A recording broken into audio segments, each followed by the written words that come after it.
In the Holy Bible, we read in Luke chapter 21, verses 8 through 11, and verses 25 to 28, it says, "And he said, Take heed that ye be not deceived, for many shall come in my name, saying, I am Christ, and the time draweth near. Go ye not therefore after them.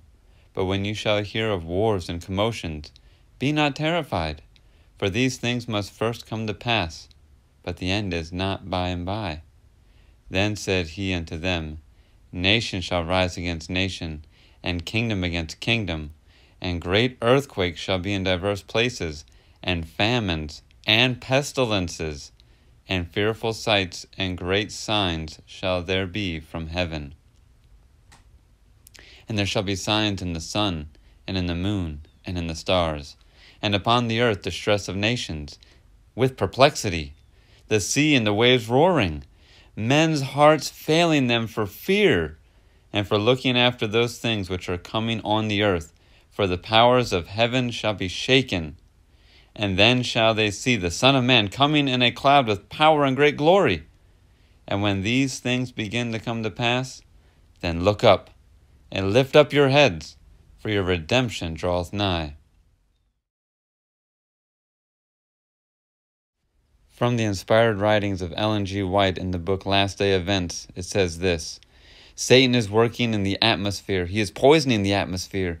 And here we are dependent upon God for our lives, our present and eternal lives. And being in the position that we are, we need to be wide awake, wholly devoted, wholly converted, wholly consecrated to God.